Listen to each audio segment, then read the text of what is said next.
You've taken a wrong turn down Creep Street.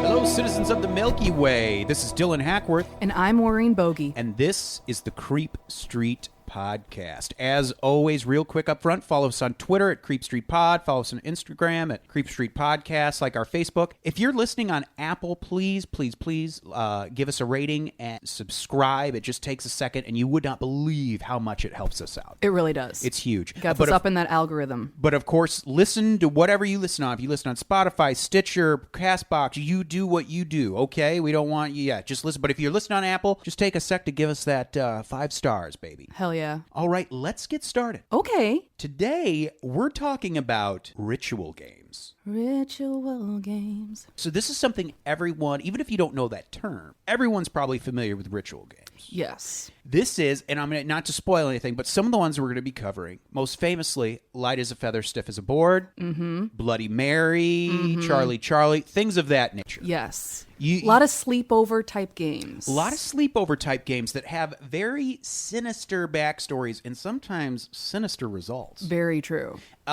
So now, just so everyone knows, the Ouija board and stuff, that's going to have its own episode. Yeah. We didn't include Ouija board, a lot of those games. And also, our list today is not the definitive list. This is something occasionally, probably sometime in the future, we'll do a Ritual Games Part 2, you know, because there's so many. Today we're just touching on some of the heavy hitters. And these games, I think, they're so easy to brush off and be like, oh, they're just, some dumb thing that teens or like preteens do. It very scary. If you're like, okay, then why don't you do one tonight? Right. Then people will be like, no, I'm not going to do it. And it's like that fear that's within you. It's kind of that like primal fear. Even if you don't logically believe it, you still have some doubt there. Exactly. It's in all scary. of us. It is in all of us. Even the most skeptical, doesn't believe, it's just, there is something in us. There is something in our human nature that just fears these things. Right. And it's fascinating. And that's something that kind of should be celebrated, I think. Yeah, it's cool. It's cool. All right. Well, let's get us started. I'm going to kick us off with probably the most famous ritual games. Yes. And I've already said it at the front. This one, ladies and gentlemen, is called Light as a Feather, Stiff as a Board. A classic. So, the first known reference to Light as a Feather was in 1665, made by British Naval Administrator Samuel Pepys in a diary entry. Oh. In it, he recounts a story told to him by a friend. The story tells of a group of girls who were circled around a boy who was lying on the ground. Together, the girls chanted, and the boy began to levitate. And it's said that they were successful a second time when they tried it on an older man, on a grown man who was apparently quite large. He was a cook. I don't know if he was a cook on board one of the ships or whatnot, but they tried it, and apparently were successful again. Okay. So here's some interesting stuff. Apparently, the girls would sit around. They would say you chant certain things, which we'll get into. But some even blame this first mention, the birth of Light as a Feather, Stiff as a Board, on the Black Plague of 1665, which killed 15% of London's population. Few, not as many, claim that the game was actually created as a way to combat the plague. Oh, weird. But Very cool. interesting. Yeah. Okay. So here's how it's played. So the ritual behind Light as a Feather, Stiff as a Board has remained pretty much the same since it was first written about in 1665. The game requires at least 3 participants, though more are preferable. One person, aka the liftee, lays down while the others sit around them with their index and middle fingers under the liftee's body. Some variations include a chosen person telling a story about how the liftee died, or everyone just may participate in chants such as, I think she's dying, I think she's dead, I know she's dead. Ooh. Or something similar. After the chant is completed, the participants may switch to chanting Light as a Feather, Stiff as a Board, Light as a Feather, Stiff as a Board, before all joining together to lift the body at the same time. And according to legend, how it works is the body supposedly feels much lighter, allowing you to essentially make the person levitate using just your few fingers. Right. And it's believed that magic is involved. Ooh, okay. I remember that. I remember kids playing that when I was young. I mean, that's I think something that just doesn't go away. I think I'm sure kids probably still play a version of it today. Yeah. Have you ever done it before? I don't know if I have. I don't. If I did, I was really young. I certainly have seen kids play it. Right. I was pretty spooky spookable boy when I was a kid. Right. I didn't, I was pretty, when it came to playing with like Ouija boards and stuff, I was a bit of a chicken. I kind of was too, but not in the way that I like should have been. Right. Like I was worrying about like horror movies and that kind of stuff would scare me. Right. But I did play with a Ouija board with my friends like all the time. Wow. And we'll get into that more Which on is a Ouija fine board episode. if you did, ladies and gentlemen. That's fine. It's just say I was just too chicken to do it.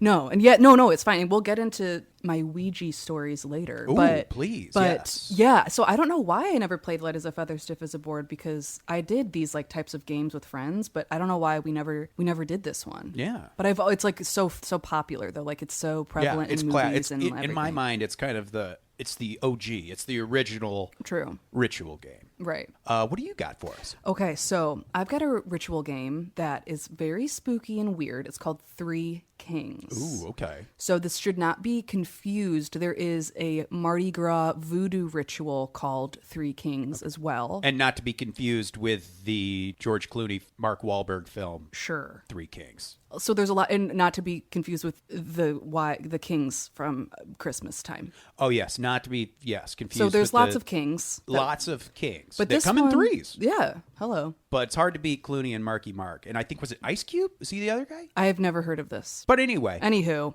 okay, well, Three Kings is another ritual game which you can do by yourself. And the way that you do this ritual, it's pretty long, so I won't get into every single detail of what you do, but I'll give you the overview. Fuck it. I'll just say I'll say the whole thing, actually, because we're here. This is the whole point. Mm-hmm. So anyway, there's lots of things that you are supposed to do. First, you place a chair in the center of the room facing north. Oh boy. And this is your throne. And you need to do this in a very dark room, preferably a room with no windows. It's supposed to be like a big room with no windows, and like that doesn't really exist anymore. But I think they said that you can just like block off the windows or do this, and obviously do this at night too to make sure it's as dark as possible. But it's supposed to be for some reason in a bigger room. But I don't know. Basements are recommended. So you set up your chair facing north, and then you'll set up two chairs to kind of facing you, but in a diagonal kind of type way, to your left and to your right, not too far away from you, about like arms-ish length distance away from you. So you set those up, and then you put a mirror. You need two like large mirrors, and you set them up on those two chairs. Ooh. Anytime mirrors get involved, the red flags start going up. Dude, I know. It's weird because you're like, it's just a mirror. What's going to happen? Yeah. Ooh. It's fucked up. There's weird shit about mirrors. So you set those up, and you don't want to have the mirrors be directing or facing you straight on. Like you want it to be so that you can just kind of like out of the corner of your eye, you can see your own reflection. Oh, great. Type situation. Yeah, classic. So you're supposed to do that. You're also supposed to put an electric fan behind you. And Yikes. don't really know why, to be totally honest. I think maybe there's something with like the sound of the fan is maybe supposed to like must be kind of be like a trance or something. Right. I don't really know. But you turn that on, turn all the lights off, obviously, and then you go to bed. So, oh yeah, you have to do this, by the way. I think you're supposed to begin. So what you do, you set this up earlier. I've heard at midnight, I've heard at 11 p.m. So it's jury's kind of out on that about exactly what time. But you set that up, and then you go to your bedroom. You set an alarm clock for 3:30 a.m. sharp, and you have candles around you that are lit, and you go to sleep holding one of your childhood toys. So I don't really know exactly why, but that's kind of a cool spooky thing. So you do that. You go to sleep. You wake up at 3:30 a.m. You immediately need to get up, and you cannot turn on any of the lights. Right. And you need to walk over to the dark room, which is like the basement or whatever, wherever you're doing this. Ooh. And you need to sit in the chair, and you need to be, or your throne. You need to be seated there by 3:33 sharp. Sharp. You cannot be a second late. In the a.m., I assume. Yeah. So you wake up at 3:30 a.m. You have 3 minutes to get to the space. Oh boy. Don't turn on any lights, all of that. So you sit down on your throne, and you look straight ahead, and you just stare into the darkness. You are not supposed to look directly into the mirrors at Sounds all. like me on just any night. Yeah. Dylan loves just sitting in darkness. He doesn't. No. I actually love every light in the house on, but no windows open. He's a psychopath. We'll get to that in another episode. So I forgot about this. Okay. The fan is also supposed to be there because if your body was suddenly moved or dragged out of the chair, the fan would blow out the candle that you have. And that, I guess, would save you. Oh, so that's what the fan's about. Because like your body is guarding the flame, but if you were to be moved in some way, the fan would blow it out, and I guess the ritual would be ended. And what happens from there is a lot of different weird things that people claim. Some people say they hear voices, or they sometimes see shadow figures. The idea is that in one of the chairs will be the queen, and the other chair will be the fool, and you don't know which one is going to be which. But in turn, you will be the queen or the fool to those other entities that are in those chairs, in those mirrors. So you all just kind of have to listen and be aware of what's happening. Like one person claimed that they were seated there and they heard a voice from one of the chairs saying all of the good deeds this person has ever done in their entire life. And then the other one was saying all of the bad things that this person had done in their entire life. And it was concluded, this man thought that that was kind of like some higher power of some kind was checking in on him and telling him that he needed to adjust his lifestyle or adjust the way that he was living. But some people claim that this is purely a psychological event that happens. Right. That it's like your id and your ego and your super ego are kind of communicating, and because it's so late and you're focused so hard and all of that, your brain is just going through that. So it's very interesting. And what's the reason that I'm assuming there is the potential for some kind of reward that would make someone actually do this, right? Are you trying to figure out, like, are you asking for something, or are you trying to get a read of the future? Like, what typically will bring someone to do that? It's kind of unclear. It seems like a lot of the people that do it kind of want to see what happens. Oh. And for that reason, which people also do it because you can ask questions. Some people say to ask questions, some people don't. And then I guess you feel like you can get more information about yourself. Some people say that it is kind of lifting up the veil to the shadow side. So people want to know what that is like. There isn't necessarily like, if you do this, X will definitely happen. It's more of like for the love of the game. Right. It's more, okay, I see what you mean. So it's kind of like lifting the veil between this life and the next. Right. Fascinating. So yeah, spooky, scary. Wow. Well, I've got one for you. All right, let's hear it. You know what else I noticed, but quick, before I go on to mine, and this could just be, I don't know if this has anything to do, but when you talk about the queen, the fool, in my mind, it sort of evokes an image of like tarot cards. Right. It does, kind of. Which I don't know much about tarot. We are going to do an episode on that. Yeah. Very soon. And I know there's different versions of the tarot and whatnot. But I know that there's the fool, so that's interesting. I don't know. It might have nothing absolutely to do with that, but it's just that's what I'm seeing in my head is the images, the iconography of the tarot cards. And even if, I think that's a really, really good point, and that absolutely could be true. And even if it doesn't have anything to do directly with tarot, I think there's something about like these archetypes that keep coming up again and again, just not even necessarily always having to do with the paranormal, but just throughout society and history. There's, the fact that it's called the Three Kings. So it's like all three of them are kings. One is the queen, one is the fool, and then so all together they're kings. And there's just images of this that come up again and again and again throughout history. And there's something to it. Wow. Well, I got one for you. Okay, here we go. Ladies and gentlemen, Charlie. Now, most of the world probably became aware of this one around 2015 when it went viral. It became like a viral thing. Right. Videos of kids playing Charlie. But the truth is, Charlie has actually been around for decades. Oh, okay. So, Charlie, as I said, most people think it's a new phenomenon that was born in 2015, kind of an internet-born thing that kind of went viral. However, not true. Charlie was actually a game, I believe, and I could be wrong, I saw some conflicting evidence, but I believe it originated in Spain and had been around in decades in Spain and outside of Spain in Spanish, in various Spanish-speaking countries. Its original name, and forgive me, I'm sure I'll mispronounce this, but Juego de la Lapicera, which I guess translates to pencil game. That's what it's called. Oh, okay. So my apologies if I messed that up. But people, and usually kids, obviously, how it works is they would ask the game questions. Mm-hmm. And there's always been been this element of the demonic and supernatural associated with Charlie Charlie even before it became big in 2015. And how it became big in 2015 was a local TV station in the Dominican Republic published an article about it that was very alarmist. Didn't have a lot of what you would call grounded perspective. It was a very sensationalist, and it kind of ended up making it go viral. Cuckoo.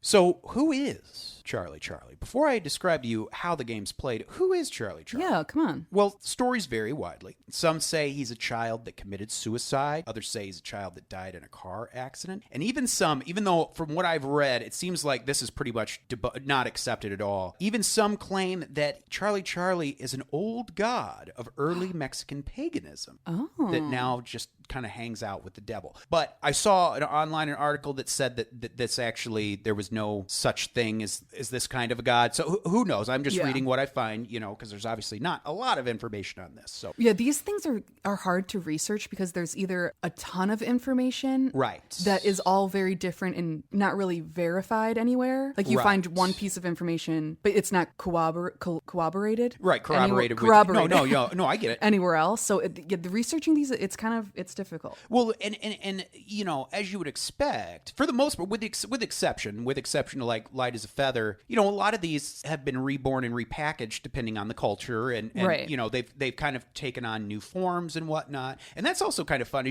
You'll notice some of these games kind of have similarities. As they pass from culture to culture, they kind of pick up new things and drop out old things and kind of evolve on their own. So how it's played, there is an early version, it says, that used 4 pencils. And the description I got was, in the early version of the game, 2 players each hold a pencil in the shape of a square, pressing the ends of their pencils against other players. Sort of like a Ouija board, it uses ideomotor phenomenon, with players moving the pencil without conscious control. But that's the 4-pencil version. Sure. And that's the skeptics version. All right. That's the skeptics version. But here's the more well-known 2-pencil version. Yes. The 2-pencil game involves crossing 2 pens or pencils to create a grid with sectors labeled yes and no. And you'll notice it's imagine like a cross, just like a perfectly, with 4 quadrants. A northwest, northeast, southeast, southwest. And God bless you for remembering the word quadrant. Yeah. I haven't used that word in a long time. Thank you. Thank you very much. And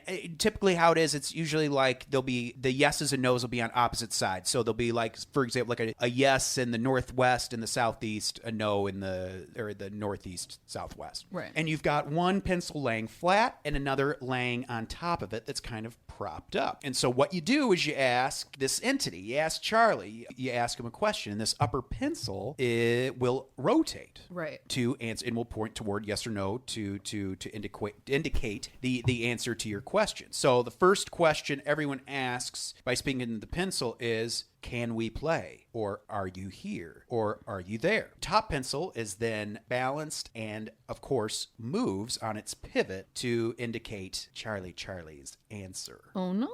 Reaction to this, I remember it was pretty big. A lot of places took it pretty seriously. I remember in 2015, here it was kind of tongue-in-cheek. It was a little more, kids, there were certain groups that didn't want their kids playing it, but the news media here covered it more, they were a little more cheeky about it. Yeah. A little more having fun about it. But by the way, here is Chicago. I don't know if you've ever even said where we are. Yeah, Chicago. We live in Chicago. Here in Chicago, Illinois. Yeah. Reaction to this, though, vary quite differently in other places. In Fiji, the game was banned by the Ministry of Education. 3 teachers in Tavua, once again, sorry if I'm saying that wrong, 3 teachers in Tavua were even questioned over accusations that they forced the students to play the game. They were cleared of all charges. In May of 2015, 4 teenage girls in Tunja, Colombia, once again, sorry if I said that wrong, were hospitalized, but soon released with a diagnosis of mass hysteria. And in April of 2017, the East Libyan government banned the game, blaming it for 6 suicides. Really? And I want to say, wasn't there like a thing too that like someone claimed to have caught the Charlie Charlie demon on video? It was like in a classroom or something. I don't know. And you see it, it's like, but I remember seeing a video, and of course it's kind of grainy and whatnot, but it's like in like a school laboratory, like in a bio class or something. But you see this thing, it looks like a mix of like a goat and a small boy. Think of like Mr. Tumnus from Lion, the Witch, and the Wardrobe, something like that. Yeah. But interesting. Weird. I remember this one was a big one when it took over. Yeah. But apparently it's been around for a long, long time. Interesting. Yeah. Okay, I didn't know all of that. What you got next? Okay, well, one thing I forgot to say about Three Kings, the main story that I took for my Three Kings research, the main firsthand account, I guess, is this man said that while he was playing, he heard this really faint singing around him, and he also kind of saw like these shadows almost looked like they were kind of marching, but he said it was more in kind of like a happy way. It wasn't like militant marching, if that makes any sense. Right. And he was hearing people singing over and over again. They were saying, once again, we keep saying this, if I'm pronouncing this wrong, so sorry, but he was hearing someone say, Baba Yitu, and sing that along with other words that he couldn't really understand. Right. And he didn't really know what that was. That was very confusing to him. And it turns out that Baba Yitu is the first words of the Lord's Prayer in Swahili. It means our Father in Swahili. So that's very, very interesting because this man had no knowledge of Swahili, and he heard this and was able to recount it, and that's what it means in Swahili. Who knows, it could mean something else in another language too. Right. I don't know. Right. But I just thought that was interesting. All right, but now I have one called Midnight Game. Oh, Midnight Game. Yeah. Sometimes I've heard this called or referred to as Nightmare Game as well. But Midnight Game is what I've heard most of the time. So that's what we'll go. Dish honey. Okay. Spill that porridge. Always. So this is another similar one-ish to Three Kings in that there isn't really like an outcome that is great. It's not like you're like, oh, I'm going to get my wishes will be granted, or I'll know something about my future or anything like that. It originates from a punishment. A lot of pagan religions used this as a punishment, apparently, way back in the day. And I couldn't get a bunch of information confirming what this was punishment for. So if any of our listeners know, please email us, creepstreetpodcast@gmail.com, because I'm curious. But the idea is that it was like you weren't obeying the gods in some way. Right. So you had to perform this ritual. And then as you were performing the ritual, you had to evade or stay away from the Midnight Man or the Nightmare Man whoever this entity is. Lots of kind of names for it. So I will tell you now how you play this game. And this one scares me, to be honest, because it just... A lot of these latter ones we're going to get into are legit like freaky. Yeah. Like this one is scary. Like Three Kings obviously scares me too, but there's something about it that like it doesn't seem like it's inherently malevolent. Right. Where this is. That's like the point. Quick PSA for all of our Creep Street listeners.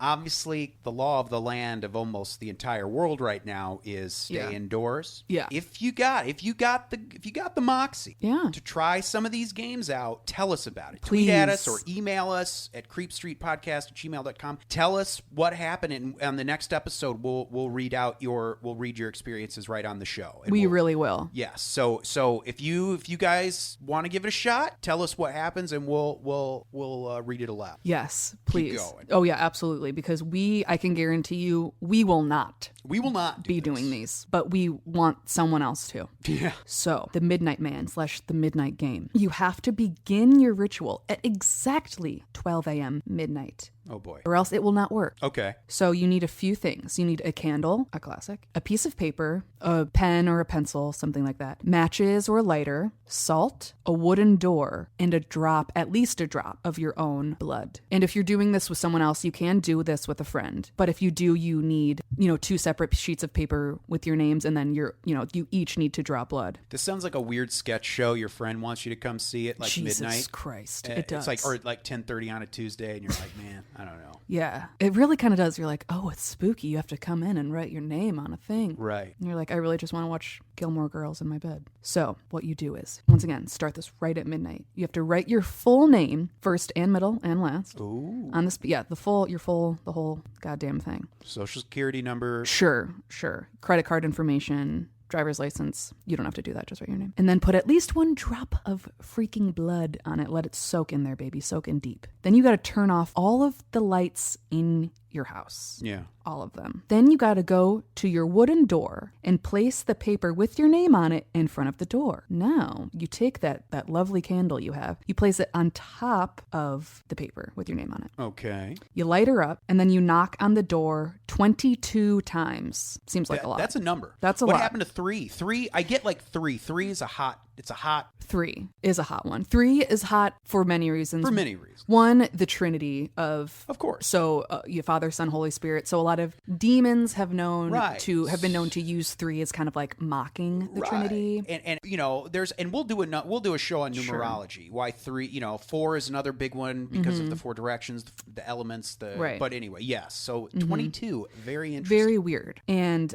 so the hour must be 12 a.m. when the final knock of the 22 knocks is done. Oh. So I do believe you should probably, I misspoke before, you need to like make sure your lights are off earlier because you won't have time to turn off every light in your house within 1 minute. But you understand what I mean. Like the real ritual starts at 12. So when you finally finished the last knock, you open the door, blow out the candle, and then you close the door. And then by doing so, you have allowed the Midnight Man to re-enter your house. Oh, God. Then you relight the candle immediately, and that's when your game begins. Now, you have to continue lurking around your house with this candle, no other lights, just this candle, walking around. You cannot stay still. Well, you can stay still. It's not against the rules necessarily, but it's easier for this Midnight Man to find you if you're standing still. So you're supposed to be like constantly moving. And your goal is to avoid the Midnight Man at all costs until, funny enough, 3:33.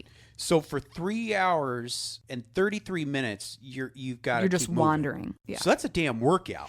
That's another thing that's kind of part of it, I think, is maybe it's like you want to sit down after a while, especially when you're not like walking to a destination. You're just like wandering around your house. And if you live in a small house, you're like, okay, well, I'm like just walking up and down hallway. You know what I mean? Like, so I think it's supposed to be... Get an audiobook or something. Right. It's supposed to be kind of hard, I guess. So until 3:33, you're walking around. But if your candle ever blows out, that means the Midnight Man is close by and you need to relight that candle as soon as possible. Jeez. Because he will get you, I guess. Not I guess. That's what it will. That's what happens. So if for some reason you can't relight your candle, you drop your lighter, you drop your matches, whatever, that's when your salt comes in and you need to create a full circle of salt around you without breaking it at all. This is very common in like witchcraft and lots of things. Salt is like a very powerful substance. So you do that and then you put it all around yourself, and that's supposed to protect you if all else fails. Wow. Because what the Midnight Man is supposed to do, he will either create these super, super intense hallucinations of your greatest fear. Oh, God. Or he will rip out your organs one by one and you will feel the whole thing. Holy shit. So this one has a threat to it. This one isn't just like, and it'll be weird. It's like, no, your ass is grass. Anything for surviving? Like, is there any reason to try this? Well, the original idea was like, was a punishment. So that's right. So this now, was, So now I think a lot of people do it because they're so curious. I see. So this wasn't intended like, oh, you might get a nice, your only reward is you don't die. Right. The only, is that, and also that like, even if you don't die, you had gone through this very traumatic experience. And some people claim that they have seen mists or dark figures around them or just in the house that they've been able to see kind of out of the corner of their eye, or they really are creepy. Seeing. Yeah. So it's very, very scary. But there's things, you cannot use a flashlight. You cannot turn on any of the lights. You cannot go to sleep. You can't use someone else's blood. You need to use your own blood, and you need to light a candle. Like you can't just walk around with like a lighter burning type thing. So a lot of people say that they have experienced really scary things with this. Some people have say they've done it and they haven't really experienced much at all. I know that I'm not gonna try it. Yeah, I am with you. Yeah. Ladies and gentlemen, I got one for you. Okay, let's hear it. The title, not so scary, but the game itself, horrifying. Oh no. This is called One Person Hide and Seek. Oh, I will never do this ever, ever, ever, ever, ever. And the description of this game is kind of lengthy, so I'm using a source. This is from theghostiinmymachine.com, and it was an article written by just a one name here. It just says Lucia. So, Lucia, thank you so much. I hope you don't mind. We're just going to use this because this one's there's a lot of steps to it. Sure. But yes, and I want to make sure I get it right because this one is absolutely terrifying. And there are a lot of creepy videos of this on YouTube. Yeah. Highly recommend you check those out. Now, this one actually originated in Japan. It was kind of originated in a lot of the forums around 2007, and quickly it spread to the rest of the country. Mm-hmm. And now, you go on YouTube, you can see just tons of people playing this game and whatnot. But it wasn't until fall of 2008 that instructions for one-man hide-and-seek appeared to be on an English language site. Mm-hmm. So here we go. And it says, play at your own risk. This is a game that apparently you have to finish, otherwise you're dead. Kind of like Midnight Man. This is one of those where you got to finish or you're probably going to die. Now, from what I understand, if I'm not confusing it with another game, the reason for this is if there's something you are desperate for, like say you're ill, mm-hmm. or you're in a tight financial spot or something where doing this would be worth it. You're pretty desperate. You're pretty desperate because if you live, apparently you have a wish granted. So that's why people, I think, would even attempt to do this. But it's one of those things. Once you start, you got to finish, or it's game over. Sure. And it might be game over regardless. So how it's played? Obviously, one player. Here's what you need. 1 stuffed doll with limbs, 1 sack of uncooked rice, 1 pair of nail clippers, 1 needle, 1 length of red thread, mm-hmm. 1 sharp edge, so like a knife or a pair of scissors, 1 bathroom with a bathtub, 1 cup of salt water, 1 television, 1 hiding place, and incense of some kind. Okay. So here's how it works. Using your sharp edge, cut open the doll, remove the stuffing. Replace the stuffing with dry, uncooked rice. From what I've heard, I guess in certain cultures, uncooked rice is believed to attract spirits. Yeah, I think especially in Asia, I think so. Something like that. Yeah, mm-hmm. Yeah. So there's reason behind everything in this. Yeah. Clip off a piece of your fingernail and place it inside the doll because this is putting a part of you in mm-hmm. this doll. Using the needle and the red thread, stitch the doll up, and without snipping the thread, take the remaining length, wrap it around the doll, and tie it off at the ends. Fill the bathtub with water. Purify the room in which your hiding place is located with the incense. Once it has been purified, set up the television in the same room. Place a cup of salt water and the sharp edge inside the hiding place. Then name the doll. Ooh. It's important you name the doll because essentially it names the spirit. Giving a spirit a name is huge. It's huge, and that's freaky. Yeah, gives them power. So, how it actually works. Begin precisely at 3 a.m., as you do. Always 3. Repeat the following phrase to the doll 3 times, filling your own name where appropriate. So you would say, your name is the first. So Bob is the first, if that your name was Bob. You go to the bathroom, submerge the doll in the bathtub and leave it there. Turn out all the lights in your house. Go to your hiding place. Switch on your television, close your eyes, and count to 10. When you've finished counting, open your eyes, retrieve your sharp edge, and return to the bathroom. Remove the doll from the bathtub and say the following phrase to it, filling in the doll's name where appropriate. I have found you, so-and-so. Mm-hmm. Use your sharp edge to cut the red thread binding the doll. Say the following phrase to the doll, filling in the doll's name where appropriate. You are the next it, doll name. Then return the doll to the bathtub. Quickly return to your hiding place. Remain as silent as possible. So after you've waited, take a large mouthful of salt water. Do not swallow it. Hold it in your mouth. Keep the cup containing the rest of the salt water in your hand. Emerge from your hiding place and begin looking for the doll. Note, the doll may not necessarily be in the bathroom where you left it. Oh my God. When you find the doll, pour the remaining salt water in the cup over it. Expectorate the salt water in your mouth. So spit out that salt water that's in your mouth. Mm-hmm. Spit it on the doll as well. And repeat the following phrase to the doll 3 times. I win. Okay. Once the game has been completed, allow the doll to dry, then burn it and discard the remains. So, here's a quick description of what everything symbolizes. Sure. The rice represents the doll's internal organs, according to this, right? Okay. Additionally, it serves as bait to attract spirits, as we said. The red thread represents a blood vessel and seals whatever spirits you might have attracted inside the doll. Snipping the thread in the main event, Step 6 releases the spirits. When naming your doll, do not give it your own name. Oh, It is also advisable to avoid giving it the name of anyone you know. Once the game has begun, do not do any of the following things until it has been completed. Turn on the lights, lock any doors, including the front or back doors, make unnecessary noise, or leave your house. Okay. It is not generally advisable to emerge from your hiding place in the ending, aka step 2, without both holding the salt water in your mouth and carrying the cup with the remaining salt water in your hand.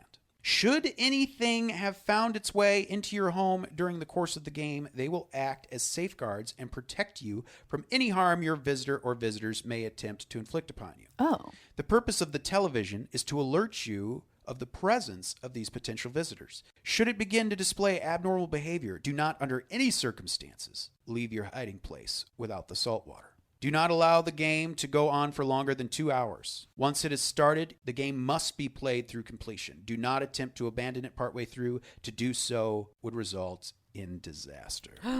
How creepy is that? Very weird. So why would someone do this? I'm assuming, from what I heard, and I could be mixing it up with another ritual game, but I want to say you're granted, if you're able to survive, you're granted something Sure. that's desirable. And that's also, I know it's just like fun and weird, and you want to see if this will work. I understand that too. But yeah, that is scary. That's Something about freaky. like things, inanimate objects moving, scares me. Creepy. Always very creepy. So yeah, I will not be doing that one either. Well, I think you've got a big one. I got a big one. That's a favorite. I've got Bloody Mary. Bloody Mary. Maybe Bloody the Mary. granddaddy, the grandmama of all these ritual games. Exactly. It's also my favorite cocktail. There you go. So if anyone wanted to know that, that's what I like. There you go. So, Bloody Mary. Lots of different ideas about this, about how to play, what it means, what's going to happen, what certain things mean when they do or don't happen. Right. Kind of like it's so similar what we've said about these games. It really changes regionally or the time when it's being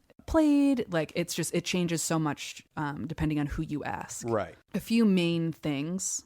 Always it's in a bathroom, almost always, or in front of a mirror, at least. Ooh. And you turn out all the lights. Some people say no lights in there at all. Some people have said put 12 candles and light them. You say, when I grew up, I thought we said it 3 times, but I'm seeing a lot here that you say it 13 times. Oh, okay. So you say, either just say her name, Bloody Mary, Bloody Mary, Bloody Mary, or sometimes you're supposed to say Hail Mary 7 times. That's another thing that some people will sometimes say. Sometimes she will appear in the mirror. Sometimes she'll appear behind you. She might even scratch your face. Ooh. Some people say that's the thing. But a really interesting one that I hadn't actually heard was back in I want to say the 30s, So it was early 20th century, where younger girls would walk up their stairs backwards. Okay.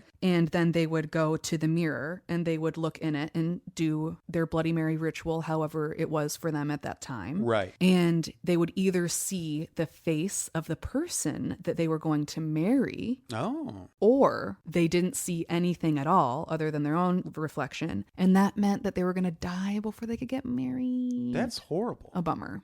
I remember a version of this game when I was young. See, I grew up out in the countryside, surrounded by fields. And I remember, I think the first version I heard of it was you had to stand out in the field alone at night, and then you only had to shout it once. But then you had to make it back to the house before she got you. Oh, I've never heard of that, but that is a scary one too. Yeah. And something that I have learned while researching this, which is fascinating, is there's a few different ideas about who Mary is. Yes. Because I always just assumed growing up that they were talking about the Virgin Mary, that it was something like that was supposed to scare you, that she was bloody. Right. I was raised Catholic, and so that was kind of what I thought. Also, Bloody Mary, as in Mary Tudor, the Queen. Yeah. That's another, obviously, Bloody Mary that I think a lot of people attribute this to. Right.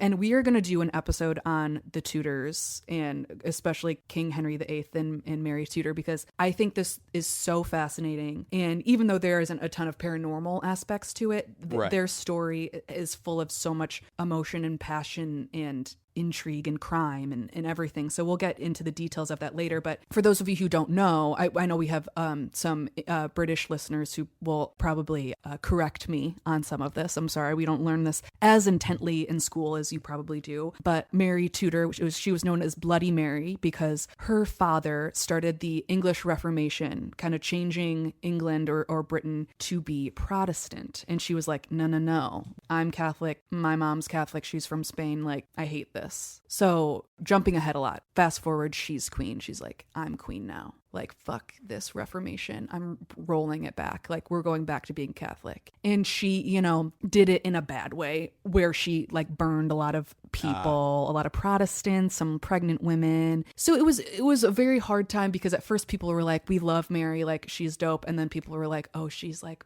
fucking wild. Because she was only queen for 5 years, but she has this like huge reputation. Right. So that's kind of an idea, like Bloody Mary, that's happening. But then I saw another story that I find very fascinating. Wow. So Dylan and I, we live in Chicago, Illinois, Mm-hmm. and I found some very interesting research and facts that might bring this back to the Chicago area. Okay. Yes. A lot of people say that Bloody Mary, that she is Bloody Mary Worth. That's her name, Worth, Worth. And so Mary Worth, she lived back, I believe, in the mid 1800s, 1860s. And she lived in Gurnee, which is kind of a suburb of Chicago. It's pretty far up north, but it's probably like an hour away from Chicago. And so Mary was a real fucker. And Gurnee had a lot of areas for the Underground Railroad. And Mary sucked, and she did the opposite.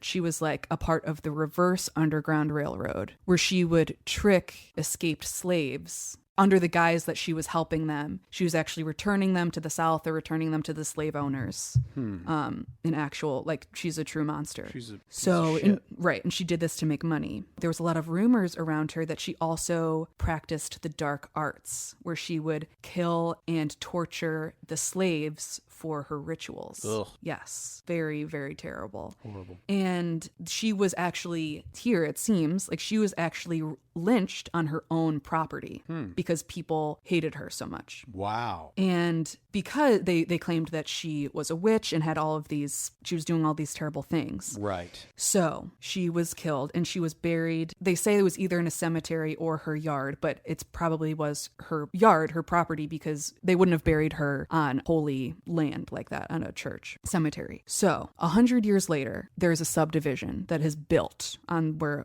her house used to be. Right. A big stone was removed and just kind of tossed aside by the construction workers. And a lot of people have said that they believe that that was her gravestone. Wow. And since then, there have been lots of creepy things that have happened on the land that was her house, as well as houses in the neighborhood, such as dishes would fly off of shelves. They even say that the house burned a couple times. Jeez. Yeah. And it's just so interesting to think that this story might actually have at least some sort of connection to a place that's so close to here. Absolutely. That we could, once this quarantine hopefully ends soon, we can go and see if we can do any reconnaissance for you guys. Wow. That's So, fascinating. Bloody Mary has a very interesting history, and it's kind of changes depending on where you are about who Mary is and what she does. And it's very interesting, very scary. And I used to play this a lot, and it always scared me. I never saw anything, but it always freaked me out. Well, ladies and gentlemen, that has been Ritual Games. Once again, my name is Dylan Hackworth. I'm Maureen Bogey. And this is the Creep Street Podcast. Citizens of the Milky Way, good night and goodbye.